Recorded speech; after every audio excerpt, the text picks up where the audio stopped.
성령 충만을 통해 보여주신 하나님 나라라는 제목으로 말씀 함께 나누어 보도록 하겠습니다.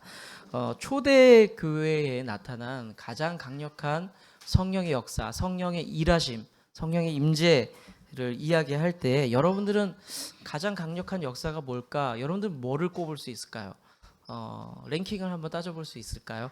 성령의 역사하면 이게 생각납니다라는 것이 저마다 있을 겁니다. 그런데 많은 분들이 성령께서 처음 임하실 때 모습이 너무 환상적이고 너무 멋지게 묘사되었기 때문에 많은 분들이 그 모습을 떠올리세요. 그리고 나타났던 현상들이 있죠. 성령이 처음 임하셨을 때 나타난 현상들이 방언을 하고, 그리고 그 이후에 사도가 다니면서 병자를 고치고 이런 일들이 있었기 때문에 성령께서 처음 임하셨을 때를 많은 분들이 생각하기도 합니다. 그런데 오늘 본문에 32절부터 봤는데요. 31절의 말씀을 보면요, 많은 사람들이 기도하고 성령이 충만했다, 그 성도들이 나타나는데, 그 성도들이 이 32절부터 무슨 일을 하냐 하면 헌신하고 나누는 삶을 살아내는 것을 쭉 기록하고 있습니다.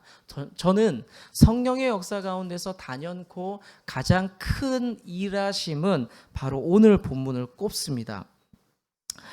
그렇다고 제가 방언의 일이나 어떤 치유의 역사들을 부정하는 건 아니고요.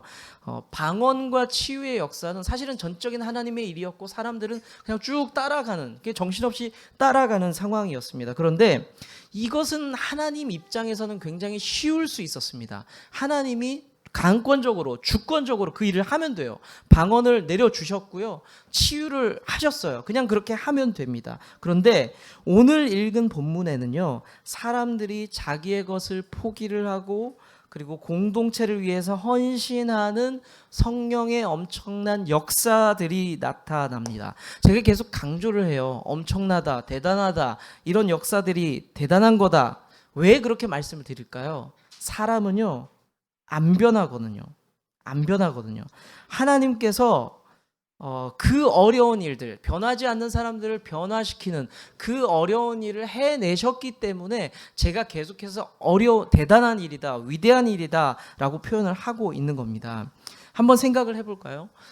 돌이 떡이 되는 것, 그리고 물이 포도주가 되는 것, 오병이어의 역사가 나타나는 것은 예수님께는 어려운 일은 아니었습니다. 그렇지만 사람이 변화된다는 거는요, 참으로 어려운 일이었습니다. 자, 그래서 우리는 이런 말들을 하죠. 어떤 사람이 갑자기 막 변했어요. 어떤 사람이 삶이 달라져요. 그러면 옆에서 가까운 사람들이 뭐라 그래요? 저 사람 죽을라나 보다, 이런 얘기 하잖아요. 그게 무슨 말이에요? 변하면 죽는 거예요? 그렇지 않죠. 사람이 변화되는 게 그만큼 어렵기 때문에 그런 말이 있는 겁니다.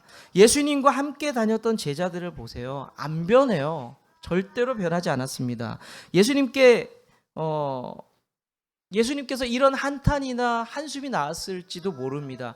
베드로를 보면서 아유, 내가 물을 포도주로 변화시키는 게 낫지, 저 베드로 저거 언제 변해? 예수님 그런 한탄이 있었을지도 모릅니다. 자, 그런 의미에서 오늘 본문은 단연코 성령의 강력한 역사로 우리는 지켜볼 수 있다는 거죠. 예수님께서 사람들의 이런 변화를 보시면서 아마 엄청 기뻐하셨을 거예요. 아, 많은 사람들이 저렇게 변하였다, 기뻐하셨을 겁니다. 그렇다면 사람의 변화라는 게 왜 이렇게 어렵습니까? 사람 왜 이렇게 안 바뀌어요? 인생의 변화라는 것은 가장 큰 영적 전쟁 중 하나이기 때문입니다. 잘 안 바뀌어요. 일반적인 자연 만물들은 하나님 앞에 이미 순종하고 말씀하면 그 앞에 엎드리고 순복하는 일들이 나타나는데, 유일하게 인간만이 거부하기도 하고 때로는 순종하기도 하고 하나님을 섬기기도 하고 하나님을 그들을 마음대로 버리기도 하는 일들이 나타납니다.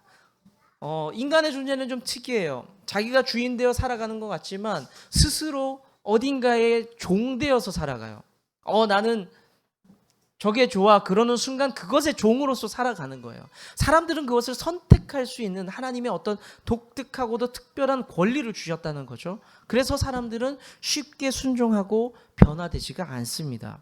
성경은요, 이 세상에서 가장 강력한 신, 인간들의 기준에서, 하나님의 기준이 아니라 인간들의 기준에서 가장 강력한 신을 뭐라고 꼽냐면 우리가 흔히 이해하는 사탄이다, 마귀다라고 이야기하기도 하지만 특정해서 맘몬이라는 신의 이름을 이야기를 합니다. 인간들이 가장 잘 엎드리는 신, 가장 잘 복종하는 신을 맘몬이라고 통칭해요. 그 맘몬이 뭐냐? 물질의 신을 이야기하죠. 그 맘몬을 통해서, 그 신을 통해서, 그 물질을 통해서 내가 쾌락을 살 수가 있어요. 내가 권력을 살 수도 있고 뭐든지 할 수가 있다고 믿습니다. 심지어는 교회에도 이 맘몬의 신은 강력한 영향력을 발휘를 합니다. 물질만 있으면 다 된다고 믿기 때문에 교회들도 그 물질에 목을 맨다는 거죠. 사실은 이거는 누구도 자유하기가 참 어려워요. 저도 똑같아요. 교회를 개척하면서 좁아지면서 물건을 놓으면서 책꽂이를 이렇게 준비하면서 제가 무슨 생각이 들었냐면 하나님 딱 3평만 더 있었어도 좋았을 텐데 그런 생각 들었어요.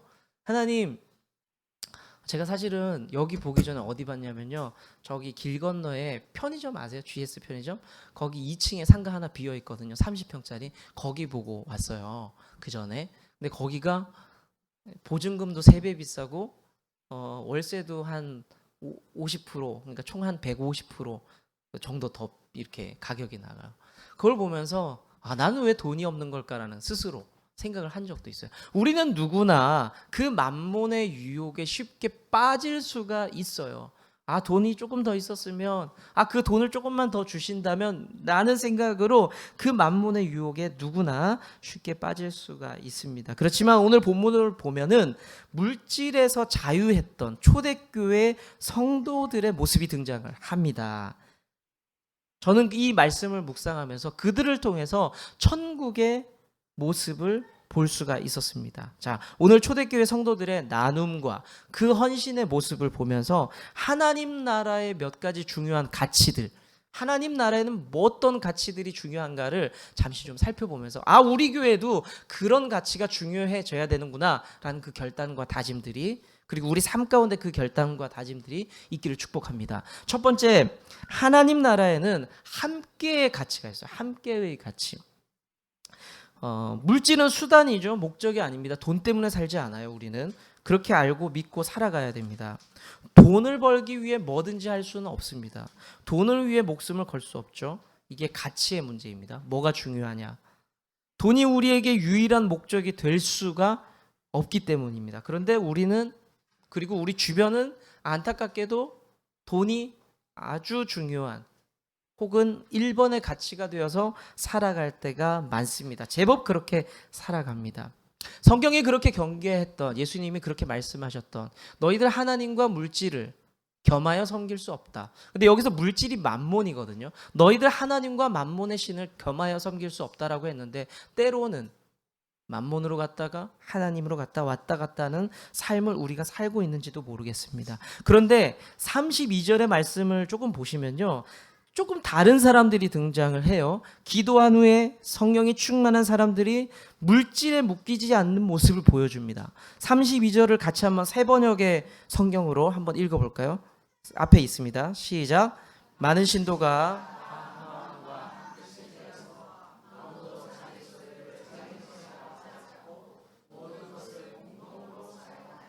이상한 사람들이 등장한 거죠. 자기의 것을, 내 것을 우리의 것이라 그랬고요. 그리고 내 것을 너의 것이라고 주장하는 이상한 사람들이 등장을 합니다. 성령 충만한 사람들이 돈의 종으로 살다가 물질의 종으로 살다가 하나님의 종이 되니까 이런 일들이 나타나게 됐다는 것이죠. 세상의 가치가 좀 이런 속성이 있는 것 같아요. 돈을 많이 벌면 내가 돈을 정복했다라고 믿어요. 많은 사람들이 그렇게 생각을 하죠. 내가 돈을 많이 가지면, 돈을 많이 벌면 내가 돈을 정복했다라고 생각해요. 때로는 하나님의 물질의 복을 줄 때도 있지만 내가 돈을 많이 벌면 하나님이 내게 복을 많이 주셨다라는 절대적 기준으로 생각할 때가 많이 있습니다. 많이 가지면요, 여러분들 늘 경계해야 될 것이, 많이 가지면 그것의 노예가 될 수도 있다는 것을 우린 늘 경계하며 살아야 됩니다. 내가 누리고 있는 복이 자칫 내가 그것에 종되어서 살 수 있다는 것을 여러분들 기억하셔야 돼요. 여러분들 옆에 배우자가 있는 경우가 있잖아요. 배우자를 보시면 흡족하시죠. 너무 잘생겼고 너무 미인이고 만족스러우시죠. 근데 그것이 넘쳐나면 무슨 생각이 든다고요? 내가 아내에게, 남편에게 종살이하는 삶이, 묶여 지내는 삶이 될 수 있다는 거예요. 자식을 보면 너무 사랑스럽고 너무 좋잖아요. 그런데 하나님 말씀하시는 것이 자식 안에서 너희들이 나의 종이 아니라 자식의 종으로 살아갈 수 있다라고 느낀다는 거예요. 자식이 너무 만족스러우면. 물론 자식이 불만족스러우면 종되지 않아요. 계속 불만이 가득하거든요. 그러니까 절대 종되지 않아요. 돈에 종되는 사람들은요, 돈이 없어서 그것을 사모하면서 열정이 가득해서 그것을 쫓으면서 종되기도 하지만, 돈이 많은 사람들은 이미 자기도 모르게 그것에 종되어서 살아가고 있는지도 모른다는 것. 우린 늘 그것을 경계할 수 있어야 합니다. 세상의 가치가 그런 속성이 있습니다. 그러면 어떻게 해야 될까요? 많이 가지면 위험하니까 적게 가지면 될까요? 아니요. 적게 가져도 우린 계속해서 유혹을 받아요. 그러면 어떻게 해요? 가진 것을 놓을 줄 알아야 돼요. 더 정확하게 표현하자면 소유권을 포기할 수 있어야 된다는 것. 오늘 말씀을 통해서 본 것처럼 내게 아니에요 라고 성도들이 고백한 거예요. 내 물질이 더 이상 내 것이 아닙니다. 이웃과 그래서 함께 나누기 시작한 거예요. 내 거라고 생각했다기보다는 우리의 것입니다. 함께합니다. 라는 생각을 가지게 된 것이죠. 오늘 본문의 성도들은 물질을 공유하고 나누면서 그 함께라는 가치를 가지고 있었어요. 함께. 우리 함께라는 가치.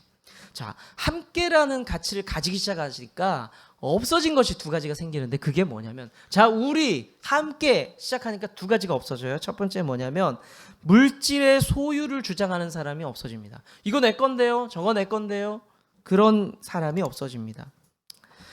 여기까지만 보면 세상이 말하는 윤리적 선, 어떤 좋은 행동과 별로 다르지가 않아요. 착한 부자와 다르지 않아요. 나 기부했어요. 이것은 우리의 것입니다. 라고 말하는 것 같습니다. 자, 그러면 성경이 가르쳐 주는 것이 이걸까요? 자, 우리가 착한 부자가 됩시다. 물질을 나눠줍시다. 자, 우리 같이 사용합시다. 그 정도일까요? 잘 벌어서 남 주는 인생, 베푸는 삶, 뭐 그렇게 살면 된다고 말씀하는 걸까요? 현상만 보면 맞아요. 현상만, 눈에 보이는 것만 보면 맞습니다. 그렇지만 성경은 더 큰 가치를 우리에게 요구하고 있는데 그게 뭐냐면 내 거라고 생각하지 말라는 겁니다. 자, 기부를 많이 하는 부자들 중에는 상당수가 이런 생각을 가지고 있어요. 내 거기 때문에 내 마음대로 사람들을 위해서 사용합니다라는 생각들을 가지고 있어요. 그런데 성경이 우리에게 알려주는 것은 뭐냐면 다른 차원들을 이야기해요. 그것은 네 거 아니야. 하나님이 베풀어 주신 거야. 그러니까 같이 우리가 공유하는 거야 라는 그 개념을 오늘 성경은 우리에게 가르쳐 주는 겁니다. 자, 이건 뭐예요? 신앙 고백이에요. 신앙 고백. 물질을 통해서 신앙 고백할 수 있어야 된다는 것. 여러분들이 헌금하는 것이 뭐예요? 하나님 앞에 돈을 드리는 건가요? 하나님 앞에 신앙 고백하는 거예요. 이 물질의 주인은 하나님입니다 라고 신앙 고백하는 겁니다. 그 신앙 고백의 실천으로 물질을 나누고 있는 거죠. 다만 우리는 뭐다? 맡은 자다. 이 물질을 잠시 맡은 자다. 그것을 청직이라고 우리는 부르고 있죠. 자, 함께하는 가치를 실천하니까 소유를 주장하는 사람이 없어졌어요. 다 하나님 거기 때문에 내 거 아닙니다. 두 번째 뭐가 없어졌냐? 가난한 사람이 없어졌다라고 이야기를 합니다. 내 거가 아니야 라고 하면서 나누기 시작하니까 가난한 사람이 없어졌다. 자, 가난하다는 건요, 단순히 돈이 없어서 불편하다라는 의미를 좀 넘어섭니다. 여러분들 가난해 본 적이 거의 다 있으실 수 있어요. 부자였다가 혹은 지금 가난을 경험하는 분도 있겠지만 한때 과거에 또 가난을 경험했던 분들도 있을 겁니다. 이 가난이요, 가난 때문에 나타나는 문제가 되게 많은데 뭐냐면 제 경험상, 맞는지는 모르겠어요. 제 경험상 마음의 병이 생겨요. 이게 사람의 마음을 다치게 해요. 우리가 어울려서 살다 보니까 나는 좀 가진 게 없거든요. 그러다 보니까 주변을 자꾸 둘러보게 되고 그러면서 자격지심이라는 게 생겨요. 나만 없는 것 같고 저 사람이 나 무시하는 것 같고. 이거는요, 짐작이 아니라 제가 그렇게 살았어요. 제가 그렇게 살았어요. 왜 나만, 그리고 원망과 불평과 불만, 마음이 참 힘들어지죠. 그러면서 미래를 부정적으로 바라보기 시작합니다. 비전이 없다고 생각해요. 그러면서 신앙까지도 막 흔들려요. 우리 인생에서 가난이요 쉽게 볼 거 아닌 거 저 너무나 잘 알고 있어요. 치명적이에요. 치명적이에요. 제가 20살이 되면서 신학교 가면서 집이 쫄딱 망하고 나서 이것을 충분히 겪었어요. 내 친구들은 책을 마음대로 사요. 학교 다니면 대학 다니면서 저는 책을 못 샀어요. 돈이 없었거든요. 이게 너무 힘들었어요. 친구들은 아르바이트를 해요.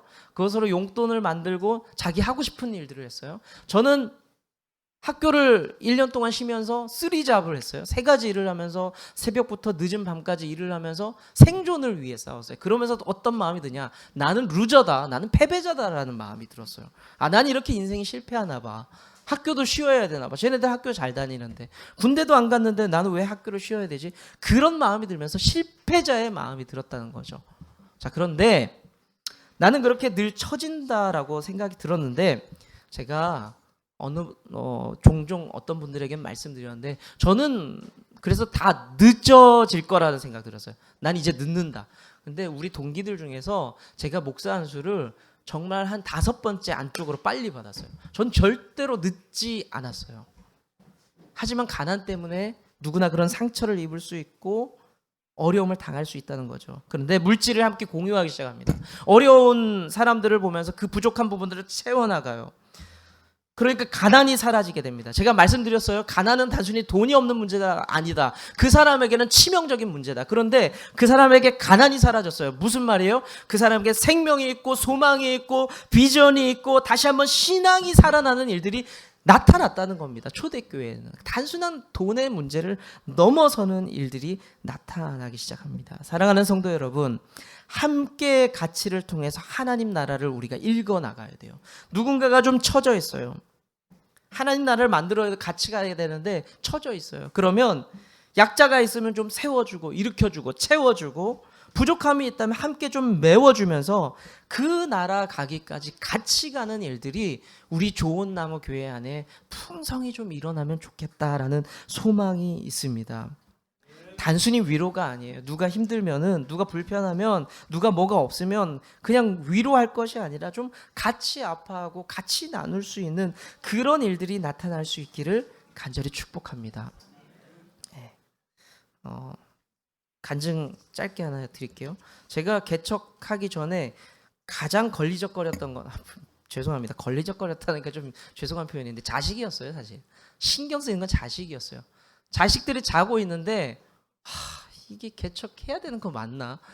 지금 월급 받으면서 살면 그 전 교회 담임 목사님 사랑 받고 있으니까 한 50까지는 괜찮게 있을 수 있는데 그 생각이 들었거든요. 그러면 우리 아이가 대학 갈 때까지는 그래도 좀, 왜냐면 우리 아이들이 엄청 많이 먹진 않는데 삼겹살을 엄청 좋아해요. 근데 이 삼겹살은 계속 가격이 올라가고 있잖아요. 이 보면서 개척을 하면 삼겹살을 못 사줄 텐데 이런 생각을 진짜 했거든요. 근데 뭐 지금 잘 먹고 잘 살고 있긴 한데요. 근데 어제 어떤 분이 오셔가지고 삼겹살을 사오셨어요. 애들이 삼겹살 좋아한다는 소식을 들었는데 이거 좀 같이 애들 주세요라는 얘기를 듣는데 깜짝 제가 그 생각이 났어요. 내가 한때 하나님 삼겹살 때문에 개척이 좀 주저되는데 어떡하죠? 그 고백이 확 이게 그 간증이죠. 감사했어요. 제가 이렇게 얘기했다 그래서 저희 집에 삼겹살 갖다 달라는 얘기 절대 아닙니다. 그거 아니에요. 오해하지 마세요. 교회를 떠날 때 이런 얘기 하시면 안 돼요. 내가 목사님 삼겹살 좋아한다고 자꾸 강단에서 얘기해서 이 교회를 떠나야 되겠다. 아닙니다. 우리 교회가요.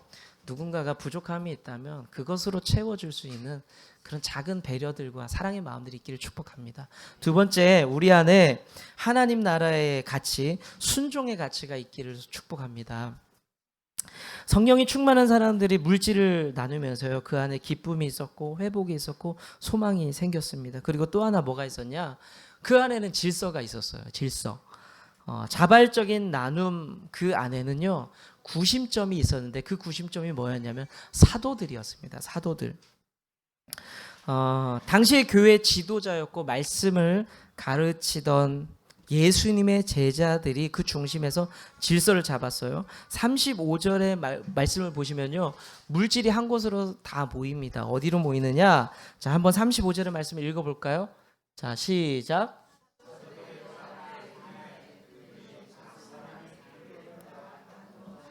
자, 물질이 어디로 모이죠? 사도들에게 모입니다. 그 중심이 있었어요. 그리고 사도들이 그것을 필요에 따라서 다시 분배하기, 나누기 시작을 합니다. 36절과 37절의 말씀을 보시면 당시에 사람들에게 참 호감을 줬던, 어떻게 보면 영향력을 끼칠 수 있었던 바나바가요, 사도들에게 순복합니다. 자기의 목소리를 주장할 수 있었거든요. 자기의 어떤 권한을 만들어갈 수 있었고 자기의 팔을 만들어갈 수 있었어요. 그렇지만 바나바는 그렇지 않았어요. 사도들에게 자기의 것을 내어놓고 그 권위를 인정하죠. 하나님 나라에는 이런 순종의 가치가 있기를 축복합니다. 우리가요, 어떤 목사님을 돕고 어떤 선교사님을 도울 때, 그리고 교회 일을 감당할 때에 우리가 이 사도들 발 앞에 내려놓고 사도들이 그것을 이렇게 분배했던 것과 같이 교회의 질서가 그렇게 있다면 참 좋겠습니다. 교회 여러분들이 헌금을 해주시고 그 헌금을 통해서 누군가를 또 돕고 섬기는 일들이 나타날 수 있다면 그것이 교회 안에 질서가 나타나는 것입니다. 자, 하나님 나라를 어떻게 설명할 수 있을까요? 저는 이렇게 표현하고 싶어요. 온전한 자유와 온전한 복종이 함께 공존하는 곳이 하나님 나라다. 하나님 앞에서 우리는 완벽하게 자유합니다. 어떤 탐욕이나 죄와 욕망으로부터, 좌절로부터 해방되었죠. 그렇다면 우리가 해야 될 것은 뭐냐면 우리가 하나님 앞에 자유한 만큼 온전하게 하나님 앞에 엎드려야 돼요. 엎드려야 돼요. 그 안에서 우리가 진짜 자유를 누릴 수가 있습니다. 하나님께서 초대교회 성도들에게 성령의 자유와 놀라운 일들을 경험시켜 주셨습니다. 누구도 방종하지도 않았고 사도들에게 순종하는 법을 그렇게 실천하면서 살았습니다. 자, 우리가 가만히 살펴보면요, 초대교회 성도들이 모두가 성령 체험을 했다라고 볼게요. 성령 체험을 다 같이 했습니다. 그런데 누구도 하나같이 사도들에게 큰 소리 치지 않았어요. 너만 성령 체험했냐? 나도 했다. 나도 성령 받았다. 나도 할 말이 있다라면서 질서를 깨뜨리지를 않았습니다. 자, 참된 순종이 있을 때에, 그 안에 질서가 있을 때에 진정한 자유를 경험할 수 있다고 저는 믿습니다. 예, 돈에서 자유를 경험하고 싶으세요?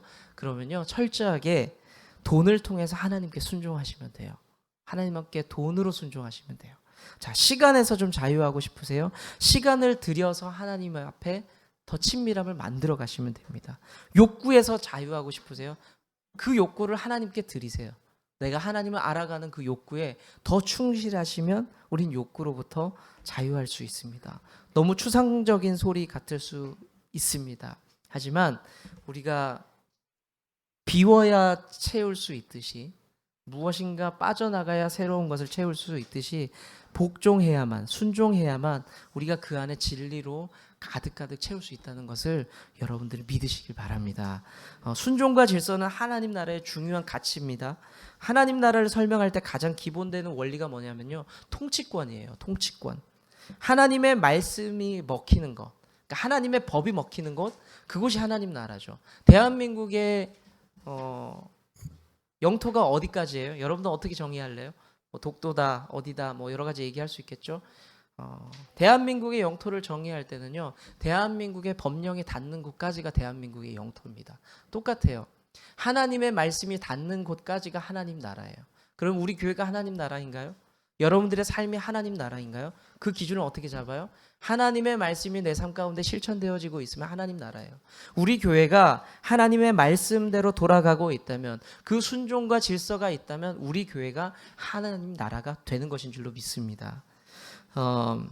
잘못 이렇게 순종과 질서에 대해서 말씀드리다 보면요, 잘못하면은 목사의 말을 좀 잘 들어주십시오, 교회 일만 열심히 하시면 됩니다라고 오해를 받을 수가 있는데 그렇지 않습니다.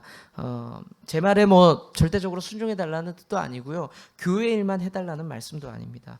우리 공동체 안에 분명한 하나님 말씀이 있고 가치가 있다면 우리는 그 가치 안에 순복할 수 있어야 됩니다.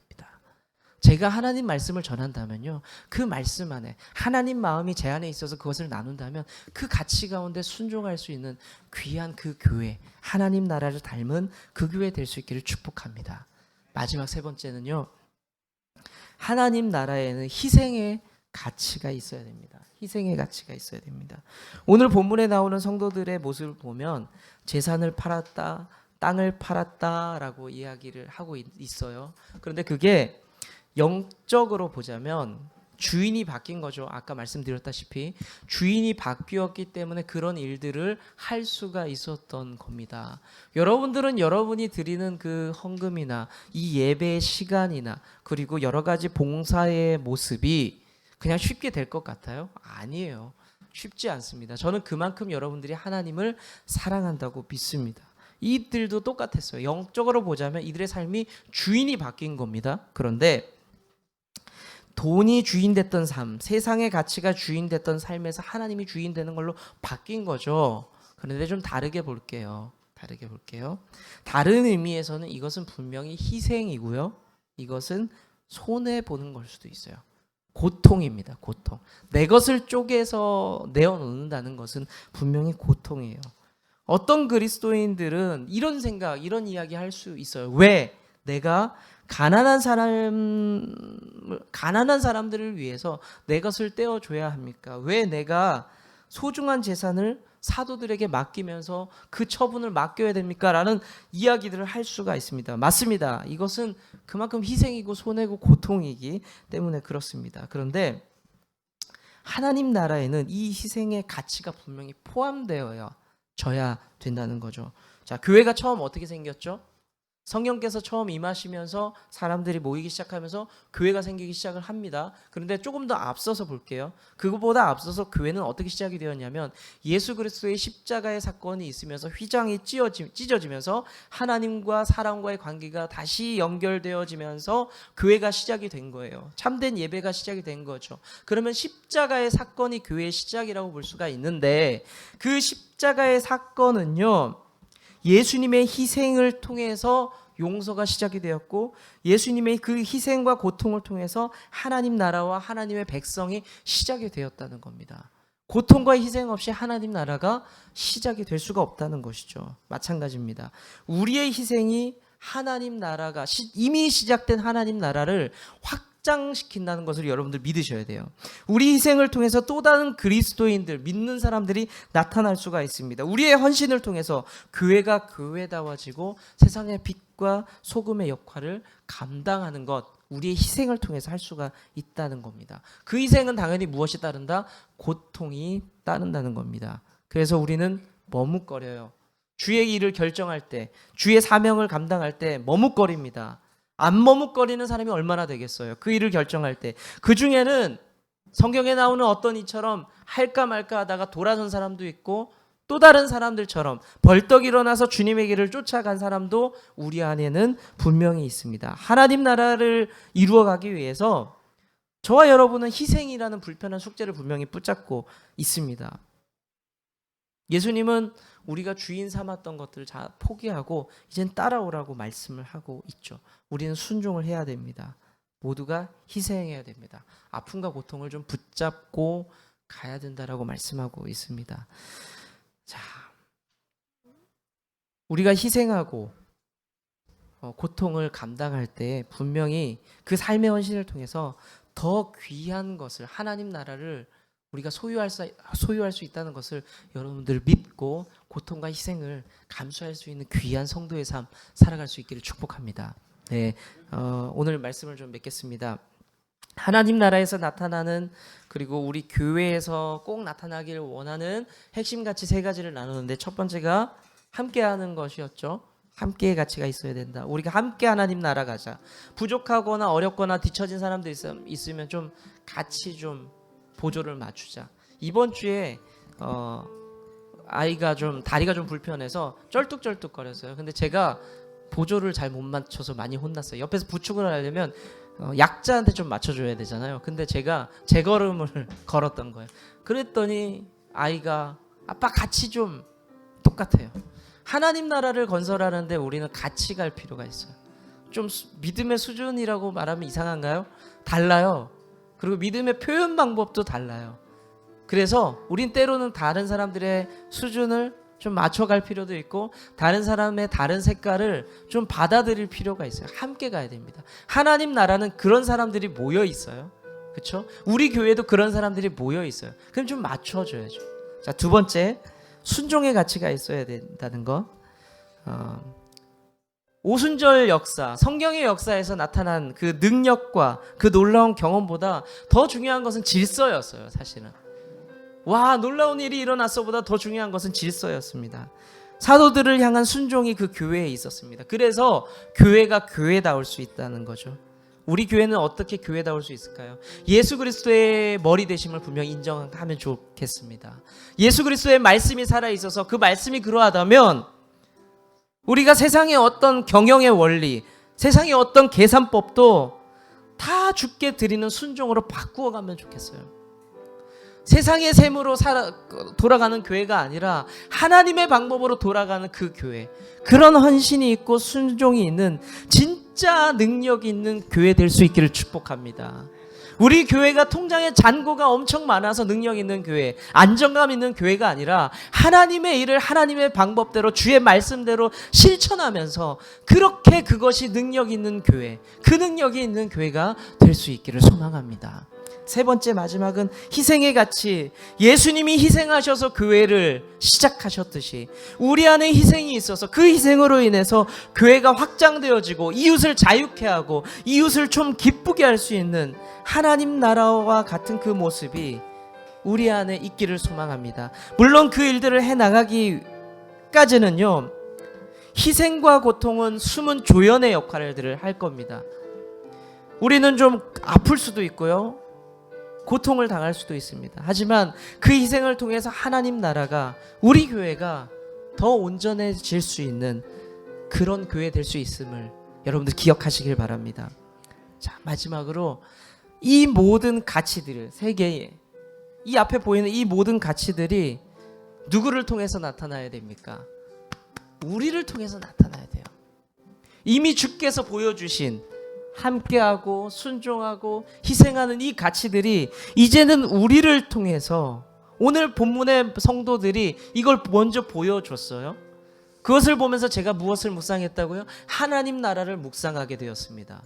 이 가치들이 우리를 통해서 드러나면서 세상 사람들이 우리를 통해서 하나님 나라를 볼 수 있기를, 그래서 하나님 나라가 우리 교회를 통해서 더 확장되어질 수 있기를 주님의 이름으로 축원합니다. 우리 같이 기도할까요? 우리가 첫 번째 기도하고 싶은 것은요, 질서가 있는 교회 되기를 소망합니다.